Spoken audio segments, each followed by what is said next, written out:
नमस्कार, आदाब, सत श्री अकाल मेरे प्यारे प्यारे अच्छे अच्छे बच्चों। आप लोगों से जो प्यार मिल रहा है मैं उसका बहुत ही शुक्रगुजार हूँ। और ये आपको जानकर खुशी होगी कि पिछले एक हफ्ते में ये जो पीडीएफ हमने निकाली थी एमसीक्यूज की, विद इन 1 वीक, एक हफ्ते में मोर देन 20,000 स्टूडेंट्स के द्वारा इसे डाउनलोड किया गया है। तो एक हफ्ते में 20,000 कैंडिडेट्स के द्वारा इसे डाउनलोड कर लिया गया है।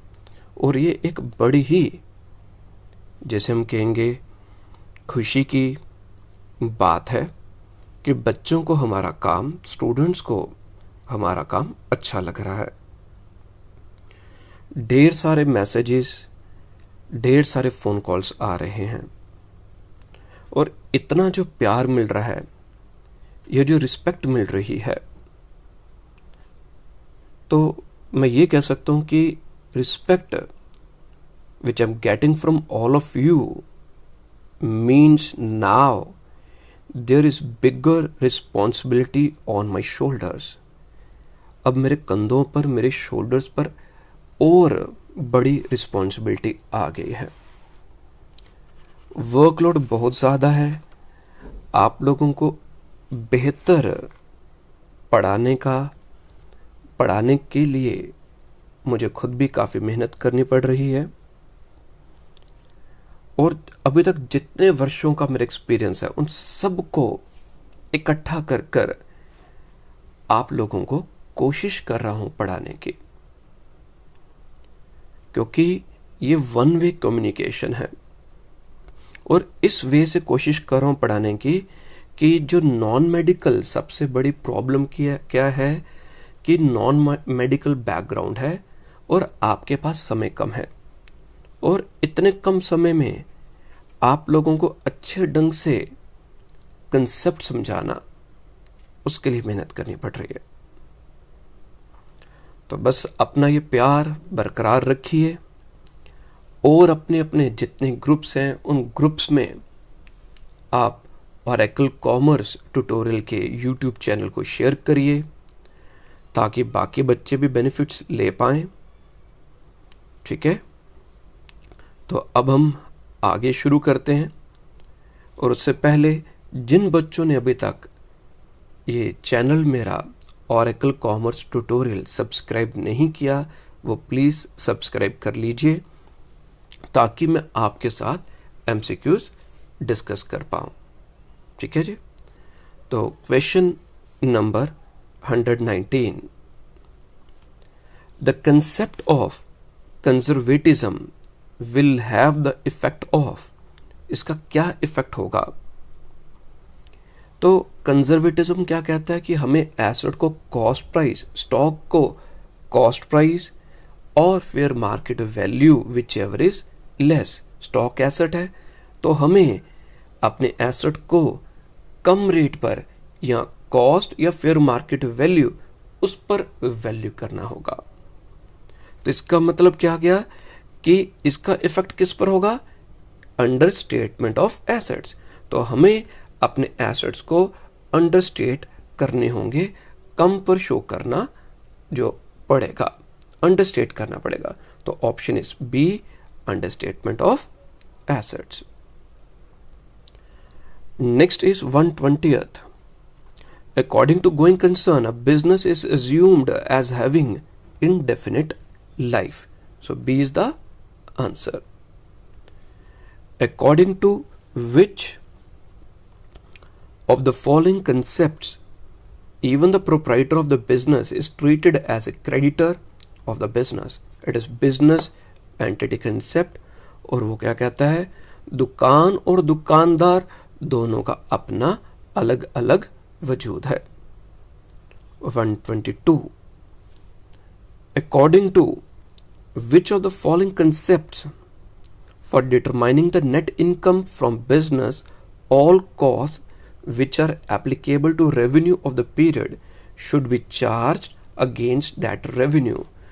तो प्रॉफिट के लिए हम एक्सपेंसेस को रेवेन्यू के साथ मैच करना चाहिए, तो इसका जो आंसर है वो आ जाता है A part, matching concept.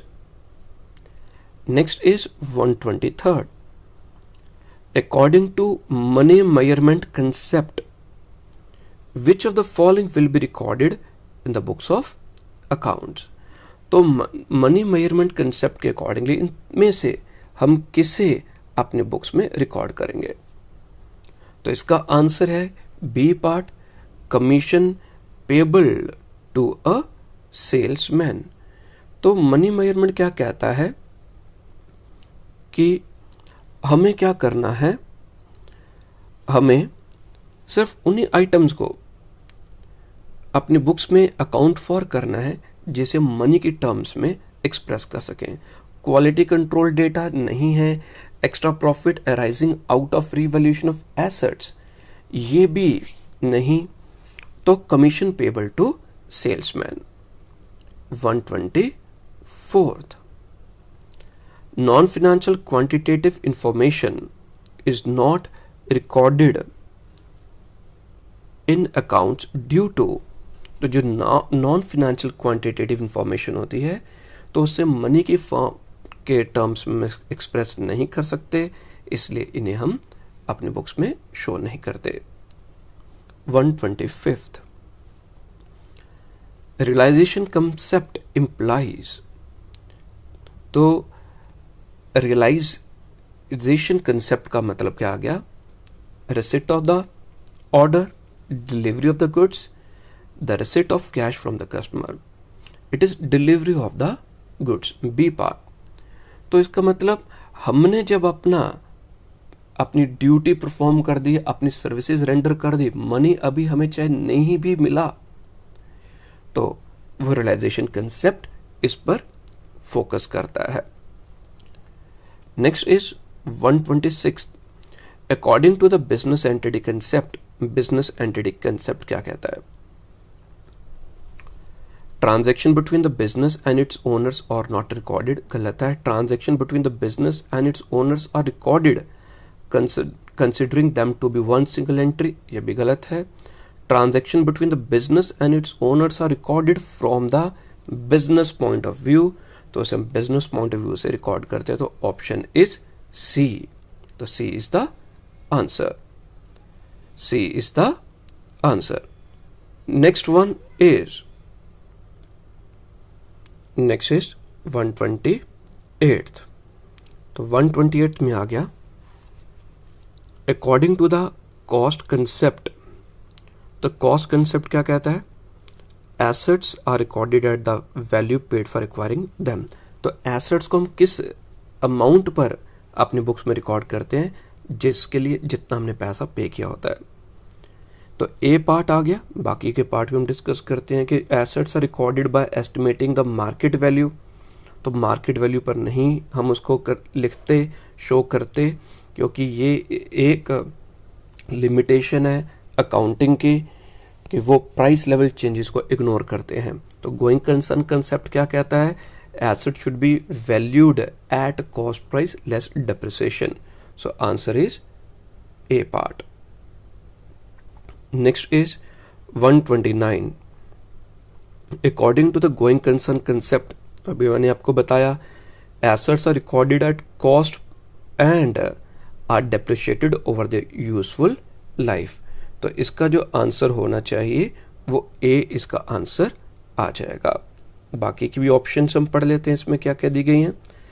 Assets are valued at the market value, गलत है. Assets are valued at the market value recorded in the books and depreciation. तो मार्केट वैल्यू पर लेना ही नहीं है, तो डेप्रिसिएशन का आगे मसला ही नहीं है. और लास्ट वाला नन ऑफ द अबव भी नहीं आएगा. 130th. Transaction and events, question में क्या था? According to the accrual concept, transaction and events are recorded in the books at the time of the settlement in cash. नहीं, तब नहीं आता, तो गलत है ये option. transactions and events are recorded in the books at the time when they are entered into. तो B is the answer. बाकी भी पढ़ लेते हैं आगे. Transaction and events may be recorded either at the time of the settlement or when they are entered into. तो accrual concept क्या कहता है कि हम बुक्स में कब इसकी एंट्री करते हैं, हम कब ट्रांजैक्शंस नोट करते हैं. तो at the time when they are entered into, तो जब वो एंटर होता है, जब हम अपनी सर्विसेज रेंडर करते हैं या फिर हम गुड्स को डिलीवर करते हैं, सेल करते हैं. 131 according to the convention of consistency. तो कंसिस्टेंसी क्या कहता है? Accounting policies and practices once adopted should be consistently followed. जो भी अकाउंटिंग पॉलिसीज और प्रैक्टिसेस एक बार हम अडॉप्ट करते हैं, हमें उसे कंसिस्टेंटली फॉलो करना होता है. ठीक है, यही आंसर है, ये करेक्ट है. बाकी भी पढ़ लेते हैं.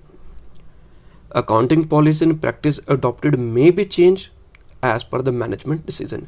चेंज कर सकते हैं, but when it is as per the need of the accounting standards, not as per the choice और whims of the management decision. तो इसमें मैनेजमेंट डिसीजन का कोई नहीं है, जब वो जरूरी होता है ताकि हम बेहतर ढंग से अपनी अकाउंट्स को प्रेजेंट कर सकें. जब हमें जरूरत पड़ती है एज पर अकाउंटिंग स्टैंडर्ड्स, तब हम अकाउंटिंग पॉलिसीज को चेंज कर सकते हैं. Not as per the management decision, not as per the any prevailing circumstances. So here answer is A part. So A is the answer. 132 According to going concern concept, a business is viewed as having. तो क्या इसका answer होना चाहिए? मैंने पहले भी बताया, indefinite life. Indefinite life. 133 According to which of the following accounting concept even the proprietor of a business is treated as a creditor to the extent of his capital. तो डी पार्ट है, पहले भी discuss किया हुआ इसको हमने, तो D part इसका आंसर आ जाएगा. Next is 134 according to which of the following concepts in determining the net income from business all cost which are applicable to the revenue of the period should be charged against that revenue. तो हमें revenue को cost expenses के साथ match करना होता है. तो matching concept ही हमें ये कहता है कि अगर हमने एक्चुअल प्रॉफिट, एक्चुअल रेवेन्यू जो करना होगा, फाइंड आउट करना होगा, तो हमें रेवेन्यू को एक्सपेंसेस के साथ मैच करना होगा. 135 ऑलरेडी ये पढ़ा हुआ है हमने. Valuation of stock at lower of cost और net realisable value is an example of कौन से कंसेप्ट का? पहले हमने कंजर्वेटिज्म पढ़कर नीचे आंसर जो क्वेश्चन था वही आंसर होता था, अब इसमें इसको उल्टा करके लिख दिया. तो कंजर्वेटिज्म कंसेप्ट हमें ये कहता है कि हमें स्टॉक को कॉस्ट और market value which ever is less. तो किसी भी वे से आपको क्वेश्चन पूछा जा सकता है. 136 during the life time of an entity accounting produces financial statements. ये स्टेटमेंट्स है, कुछ एरर है इसमें, लिखने में गलती होगी. तो financial statements in accordance with which of the following accounting concept. तो lifetime of an entity, जो भी बिजनेस की लाइफ टाइम जो इनडेफिनिट है, तो हमें ये देखना होता है कि हर एक उसको हमने छोटे छोटे हिस्सों में बांट लिया होता है. आंसर इसका अकाउंटिंग पीरियड कंसेप्ट है. अकाउंटिंग पीरियड कंसेप्ट क्या कहता है कि जो बिजनेस की जो लाइफ है वो इनडेफिनिट है. गोइंग कंसर्न ने ये बताया था. अब हम ये देखने कि हमारा बिजनेस प्रॉफिटेबल है, प्रॉफिट हम कमा भी रहे हैं, नहीं कमा रहे, इसलिए हम जो लाइफ है बिजनेस की विच इज इनडेफिनिट, उसको हम छोटे छोटे हिस्सों में बांट लेते हैं. जैसे आप देखें, आपकी जो एजुकेशन लाइफ है, आपने पूरे अभी तक पढ़ रहे हैं, तो इसको छोटे छोटे हिस्सों में बांट लिया. First, second, third, fourth, fifth, six, seven. तो हर साल एग्जाम होते हैं, आप पढ़ते हो, फिर आपके एग्जाम्स होते हैं टू असेस योर परफॉर्मेंस. अगर कुछ कमी है तो उसे इम्प्रूव किया करने की कोशिश की जाती है नेक्स्ट क्लास में। टीचर कहता है कोई बात नहीं, आपके 5th में कम नंबर है, कोई बात नहीं, 6th में हम कोशिश करेंगे, बेहतर करेंगे। तो वैसे बिजनेस की जो लाइफ है वो इनडेफिनिट है। हम ये चाहते हैं देखना कि बिजनेस कितना प्रॉफिट है, उसकी एक्चुअल पोजीशन क्या है। अगर फर्स्ट ईयर में या जो भी फर्स्ट पीरियड में बिजनेस को लॉस हुआ तो बिजनेसमैन कोशिश करेगा कि नेक्स्ट पीरियड में प्रॉफिट हो। तो इसका जो आंसर आ जाएगा अकाउंटिंग पीरियड, हम बिजनेस को छोटे छोटे हिस्सों में बांट लेते हैं जिसे हम अकाउंटिंग ईयर कहते हैं। यूजुअली वो 1 ईयर के लिए होता है और उस पीरियड में बिजनेस की फिनेंशियल पोजीशन को हम फाइंड आउट करते हैं, कैलकुलेट करते हैं उनका प्रॉफिट और loss. 137 X Limited follows the return on value method of depreciating machinery year after year। तो हर साल इन्होंने रिटर्न ऑन वैल्यू मेथड, इन्होंने एक बार return on value method adopt कर लिया और उसके बाद ईयर आफ्टर ईयर वही मेथड यूज करें। वी आर हैविंग 2 मेथड्स, एक होता है स्ट्रेट लाइन मेथड होता है, एक रिटर्न ऑन वैल्यू मेथड होता है। अगर ईयर आफ्टर ईयर वो लगातार एक ही मेथड यूज कर रहे हो तो कौन सा कंसेप्ट है? It is due to consistency, कि हमने जो भी मेथड यूज किया, अडॉप्ट किया, हम कंसिस्टेंटली उसी को फॉलो करेंगे। 138 the convention of conservatism takes into account. तो कंजर्वेटिज्म क्या कहता है कि जितने भी प्रोस्पेक्टिव लॉसेस होंगे, प्रोस्पेक्टिव लॉसेस, उनको हमें अकाउंट फॉर करना है, उन्हें हम कंसिडर करेंगे। बट जो प्रोस्पेक्टिव प्रॉफिट्स, प्रोस्पेक्टिव क्या होता है कि हो सकता है बट एक्चुअल में हमने प्रॉफिट नहीं कमाया। लॉस अगर हमें हो सकता है, दूर से भी लगेगा कि लॉस हो रहा है, हो सकता है कि हमारा पैसा डूब जाए, हम उसे अपनी बुक्स में अकाउंट फॉर कर लेते हैं, अपने बुक्स में उसको लिख लेते हैं, शो करते हैं किसी न किसी फॉर्म में। तो प्रोविजन फॉर डाउटफुल डेट्स। अब ये प्रोविजन फॉर डाउटफुल डेट्स क्या होता है? डेटर्स कौन होते हैं? जिनसे हमने पैसा लेना होता है। अगर हमें ये लगे कि हो सकता है कि कुछ लोग जिन्होंने हमें पैसा पे करना था, हमें एक डर लगता है या कुछ ऐसे उनके हाव भाव से लगता है कि हो सकता है कि शायद हमें पैसा नहीं मिल पाए, तो हमें कम पैसा मिले, हमारा कुछ पैसा डूब सकता है, बैड डेट्स हो सकते हैं। तो इस तब हम कुछ हिस्सा अपने डेटर्स का 2%, 3% प्रोविजन क्रिएट कर लेते हैं अपनी बुक्स में कि हो सकता है कि हमें इतना पैसा ना मिले।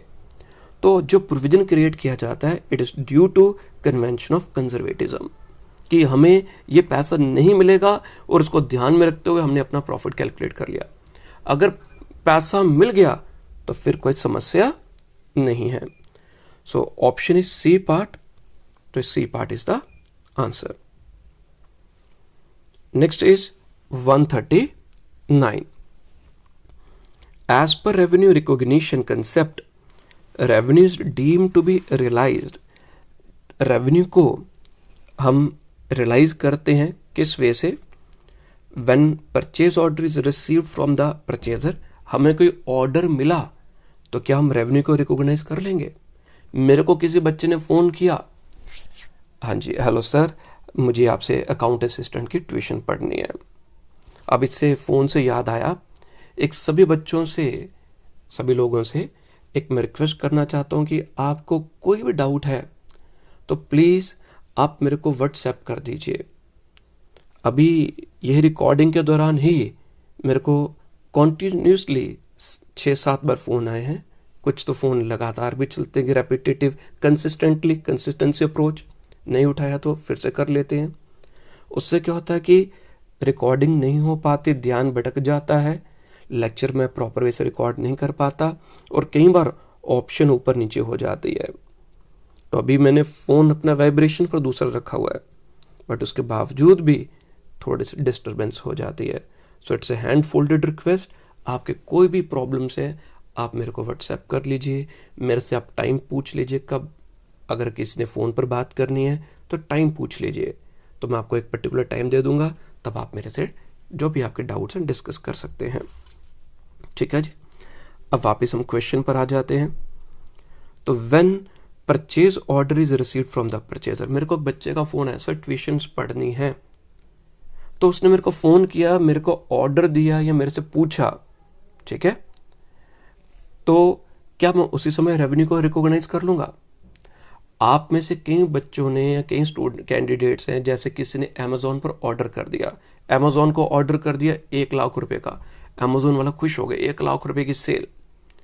अमेजोन से वो सामान लेकर के डिलीवरी देने के लिए वहां पर पहुंचे, वहां पर उन्होंने फोन ही नहीं उठाया या बोल दिया हमें अब नहीं लेना। क्योंकि ऐसे पहले भी होता था कि वहां पर जैसे सीओडी है, कैश ऑन डिलीवरी है, गुड्स लेकर आए तो वहां पर उन्होंने गुड्स लेने के लिए मना कर दिया। तो क्या जैसे ऑर्डर उनको मिला रेवेन्यू रिकॉग्नाइज हो गया? रेवेन्यू रिकॉग्नाइज कब होगा? जब गुड्स डिलीवर हो जाएंगी और पैसा मिल जाएगा। डिलीवर होगी, रेवेन्यू रिकॉग्नाइज हो गया, पैसा चाहे बाद में भी मिल जाए। So when order is received, revenue recognise नहीं किया जाएगा। व्हेन गुड्स आर डिलीवर्ड, अभी मैंने क्या बताया आपको, अगला भी पढ़ लेते हैं हम, कि जब गुड्स डिलीवर कर दी जाती है परचेजर को, अभी मैंने ऐसे कुछ शब्द बोला था, क्या तब भी रेवेन्यू को रिकॉग्नाइज हो जाएगा? जरूरी नहीं है। गुड्स डिलीवर हो गई, बट अगला पॉइंट हम पढ़ लेते हैं जो और बेहतर हो सकता है। When the title of the goods has been transfer to the purchaser, मेरे को गुड्स डिलीवर हो गई, ठीक है, बट टाइटल मीन्स ओनरशिप मेरे को अभी भी ट्रांसफर नहीं हुई। मेरे घर में गुड्स आ गई हैं, बट अभी तक वो टाइटल दुकानदार के पास ही है। उसने मेरे को कहा कि सामान आपके घर पहुंच गया, पहुंचा दिया है, आप पैसे दो और गुड्स आपके नाम पर हो जाएंगी। तो रेवेन्यू रिकॉग्नाइज कब होगा? अगर बी और सी दोनों ऑप्शन आ जाएंगे, then C is the answer. अगर सी वाला नहीं होता, कोई और होता, तो व्हेन गुड्स आर डिलीवर्ड, हम तब ये मान लेते जब गुड्स डिलीवर हुई। और अगर साथ में लिखा कि व्हेन टाइटल इज ट्रांसफर्ड, तो दोनों में से जो बेटर ऑप्शन है तो वह सी पार्ट आ जाएगा। ठीक है जी, तो कौन सी आ जाएगी? ऑप्शन सी आ जाएगी। Next is 140। Convention of consistency means all the firms in the same industry should use identical accounting principles and procedures. नहीं, all principles and procedures होना चाहिए of accounting are utilized. नहीं, accounting principles and method should remain consistent from one year to another. So answer is C part. तो जो भी accounting principles policies हमने use की, एक बार अडॉप्ट की, उसे हम कॉन्टिन्यूसली उसी को यूज करेंगे। 145 convention of conservatism takes into account all future losses and not profits, so C is the answer.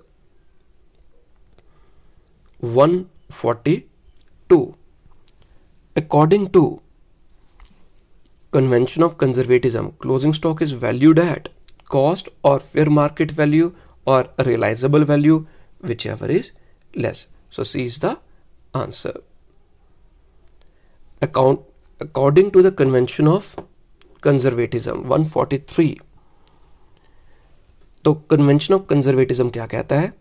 Provision is made for bad and doubtful debts. अभी ऊपर के लेक्चर में किसी पॉइंट में मैंने आपको समझाया था कि bad and doubtful debts हम क्रिएट करते हैं, प्रोविजन करते हैं, किस वजह से? कन्वेंशन ऑफ कंजर्वेटिज्म की वजह से। डेप्रिसिएशन तो हमने चार्ज करनी है, तो ये कोई कंजर्वेटिव, हमारे पास कोई एसेट है उसकी वैल्यू कम होगी, वो तो ऑब्वियसली कम होगी। तो ऐसा इसमें नहीं है कि भाई कंजर्वेटिज्म में कि भी ये हमें लॉस हो सकता है या नहीं हो सकता। कंजर्वेटिज्म में क्या होता है कि हमें अगर लगता है कि लॉस हो जाएगा तो हम उसे बुक्स में लिखेंगे, लगता है हो जाएगा, बट डेप्रिसिएशन तो होगी ही होगी, उसमें लगने की बात ही नहीं है। सो डेप्रिसिएशन मीन्स एसेट की कीमत में कटौती होनी ही होनी है, तो this is not the answer. Recording is made of outstanding expenses, तो ये भी कंजर्वेटिज्म के अंडर नहीं है, so answer is A part. 144, तो 144 क्या कहता है जी? According to which concept even the proprietor of the business is treated as a creditor of the business. C part of business entity concept. 145 due to which concept qualitative transactions are not recorded in the books. हम books में सिर्फ quantitative transaction या aspect को ही record करते हैं, जो qualitative होता है जैसे क्वालिटी ऑफ लेबर हम उसे अपनी बुक्स में रिकॉर्ड नहीं करते। तो वो किस वजह से होता है? Money measurement concept. B is the answer.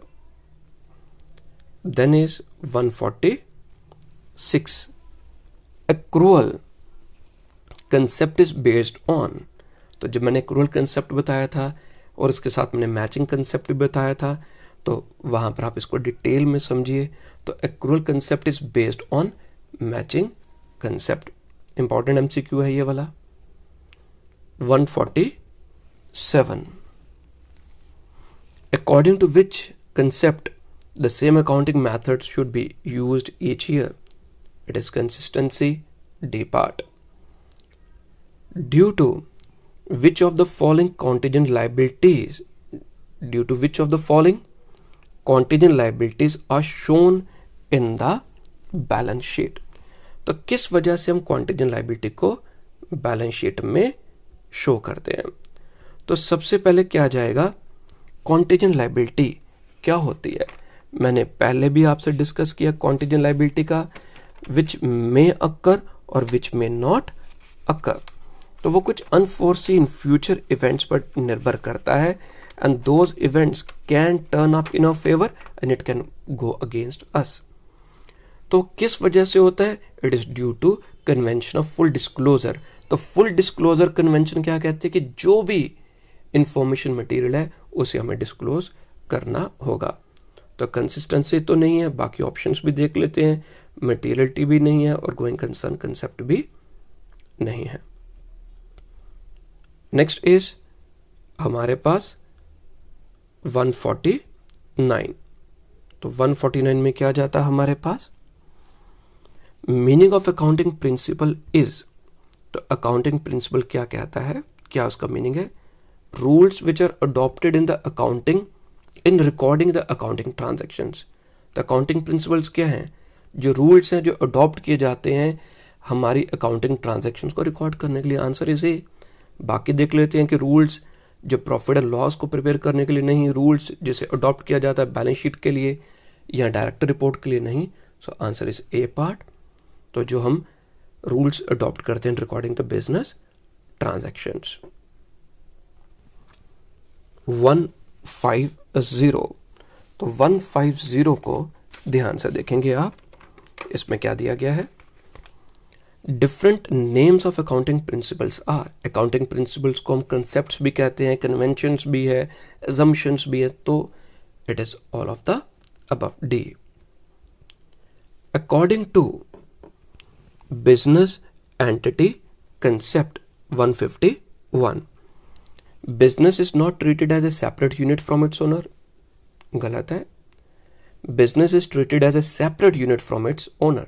तो बिजनेस एंटिटी क्या कंसेप्ट क्या कहता है कि दुकान और दुकानदार, बिजनेस और businessman both are separate entities. So answer is B part. B ही है ना? हाँ, टिक किया था। 152 in accordance with going concern concept a business is considered as having an indefinite life होना चाहिए। It is C part. C is the answer. Next one is according to money measurement concept, the transactions which cannot be made in terms of money are to be recorded. गलत है। Only those transactions which can be made in terms of money are to be recorded. B part is answer. तो बाकियों में कुछ नहीं है, आप देख लेंगे, पढ़ लेंगे, उसमें नहीं है कुछ भी। So B is the answer. 154 from the point of view of income tax accounting year is. Accounting period में हम एक एक साल के लिए अपने अकाउंट्स बनाते हैं। तो जो 1 ईयर के लिए हम अपने अकाउंट्स बनाते हैं उसे हम अकाउंटिंग ईयर कहते हैं। तो एक होता है कैलेंडर ईयर जो जनवरी से स्टार्ट होता है और 31 दिसंबर को क्लोज होता है, और अकाउंटिंग ईयर जो होगा वो 1 अप्रैल से स्टार्ट होता है और नेक्स्ट 31 मार्च को क्लोज होता है। ठीक है, तो कई जो बिजनेसमैन है वो अपनी बुक्स मेंटेन करते हैं अपने रिकॉर्ड के लिए 1 जनवरी से 31 दिसंबर। But for income tax purposes, income tax वाले कहते हैं कि श्रीमान जी आप अपनी बुक्स जिस मर्जी ईयर के लिए बनाओ, दशहरे से बनाओ, दिवाली से बनाओ, 1 साल के लिए, जैसे मर्जी। बट आपने जब हमें इनकम टैक्स के पॉइंट ऑफ व्यू से बुक्स अपना रिकॉर्ड हमें प्रेजेंट करना होगा, it should be from 1 April to 31 March. तो वो बिजनेसमैन कोई पागल बेवकूफ़ी होगा जो पहले 1 जनवरी से 31 दिसंबर बनाएगा अपने लिए और इनकम टैक्स पर्पजेस के लिए फिर से अगेन बुक्स या अपना रिकॉर्ड को चेंज करेगा सो दैट इनकम टैक्स के रूल्स को फॉलो कर सके। So it is 1 April to 31 March. C part is the answer. 155 according to revenue realisation principle, the basis may be used to determine the time and period of revenue realization। तो कौन कौन से basis हैं किसके लिए? Revenue realisation के लिए। हम सेल बेसिस पर भी रेवेन्यू को रियलाइज कर सकते हैं, कैश बेसिस पर भी है, प्रोडक्शन बेसिस पर भी है। So here all of the above जो आ जाएगा वो हमारी ऑप्शन आ जाएगी, ऑल ऑफ द अबव। ठीक है, अभी भी ये सॉफ्टवेयर को यूज टू नहीं हूँ मैं यूज़ करने के लिए, तो हैंड एंड आई कोऑर्डिनेशन या सब चीज़ों को मैनेज करने में थोड़ी सी दिक्कत आ रही है, not getting use to, but later on आहिस्ता आहिस्ता हो जाएगा। लिखते समय ध्यान आगे पीछे हो जाता है, पढ़ाते समय तभी स्क्रीन थोड़ी सी हिल जाती है। तो 156 जो हमारे पास आ गया, according to full disclosure principle. Full disclosure principle क्या कहता है? All accounts should be maintain honestly, all important information should be included in accounts. तो फुल डिस्क्लोजर क्या कहता है कि वो सब इंपॉर्टेंट इंफॉर्मेशन जो जरूरी है तो उन्हें अपनी बुक्स में हमें इंक्लूड करना है, शो करना है। All accounts should be prepared immediately, नहीं, they should be prepared carefully, नहीं। तो आंसर इज बी पार्ट। तो B is the answer. 157 according to dual aspect concept. Dual aspect concept क्या कहता है? There are 3 aspects in each transaction. There is 1 aspect in each transaction. There are 2 aspects. तो for every transaction there are 2 aspects. तो 2 aspects होते हैं। तो dual aspect जो होता है डबल एंट्री सिस्टम के अकॉर्डिंगली आ गया। तो हर एक ट्रांजेक्शन के 2 एस्पेक्ट्स होते हैं। तो सी इज द आंसर। मैंने ड्यूल एस्पेक्ट कंसेप्ट भी डिटेल में समझाया था आप लोगों को। 158 according to verifiable objective evidence concept.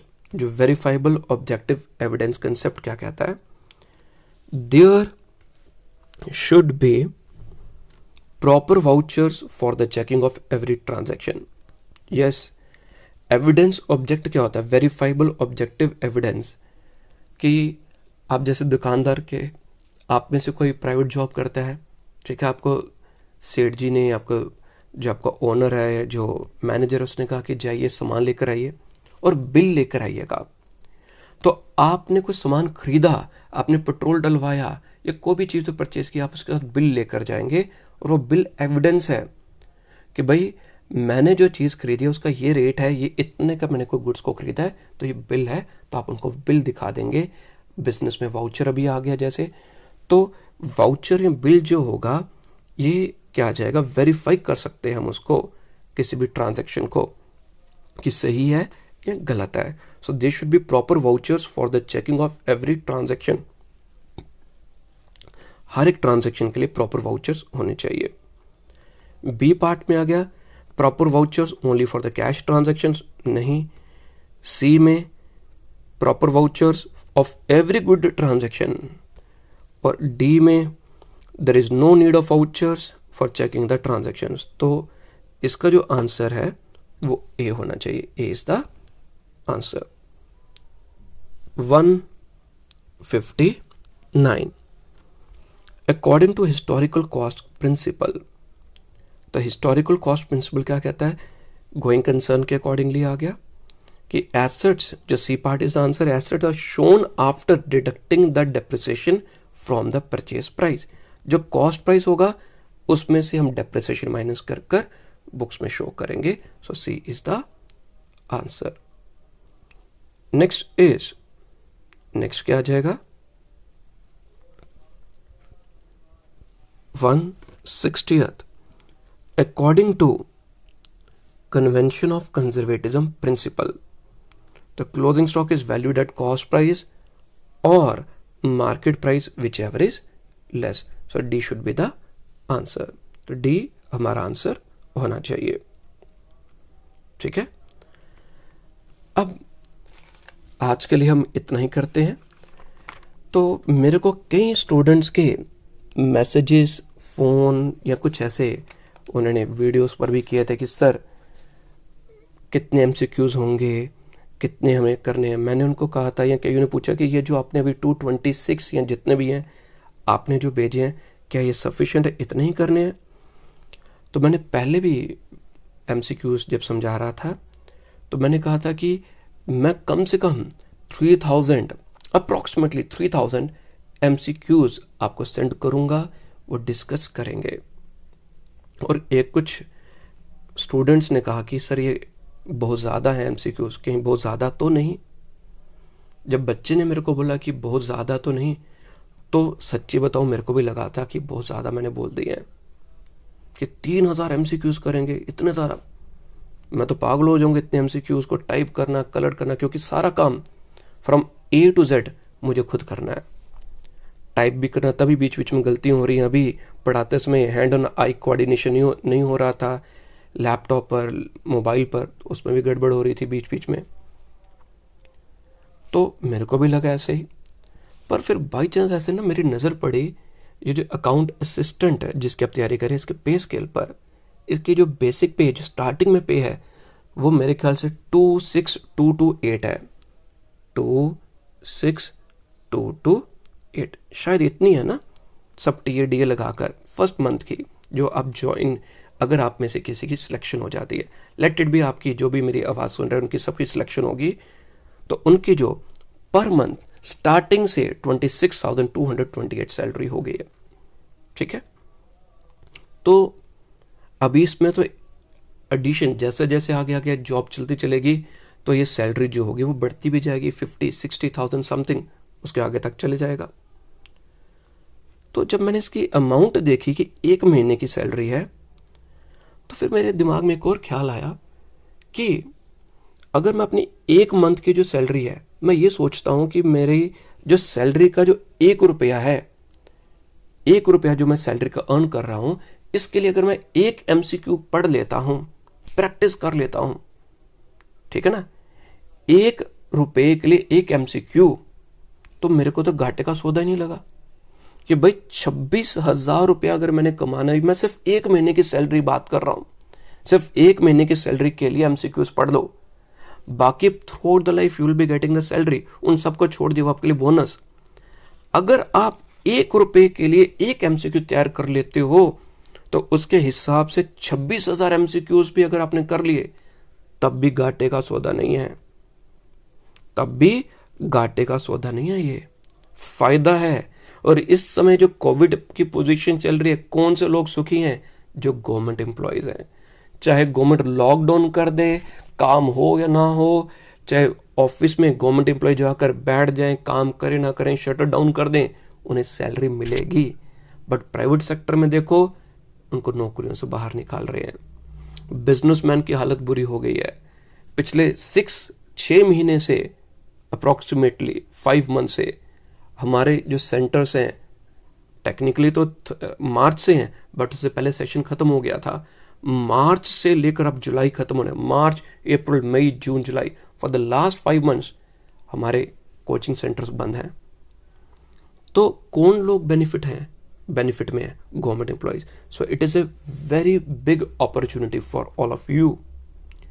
तो मैं 26,000 एमसीक्यूज नहीं कहता, अकाउंट्स के अगर 3,000 भी करने पड़ते हैं, 4,000 भी करने पड़ते हैं, it is not a big deal, आपके लिए बेनिफिट है। बाकी आप देखो कि एक गाना भी था कोई, सौदा खरा खरा, ठीक है ना। तो is it beneficial for you कि अगर आप जो इसमें 26,000 MCQs भी अगर आप कर लेते हैं या 10,000 MCQs भी अगर आप कर लेते हैं, तब भी ये आपके लिए फायदा ही फायदा है। तो आज के लिए इतना ही है। Thank you. कोई भी डाउट है पूछिए, व्हाट्सएप करिए, कॉल्स कोशिश करिए कम से कम हो, ठीक है। मेरे से टाइम लेकर आप कॉल कर सकते हैं। नेक्स्ट MCQs भी मैं जल्दी आपके पास लेकर आ जाऊंगा, आप इन्हें पढ़िए। और नेक्स्ट जो वीडियो होगी या इकट्ठी जो अभी तक MCQs होंगे, उन सब के मैं डाउट्स एक ही बार क्लियर करूंगा। Thank you, bye bye, take care, stay safe, stay at home, bye.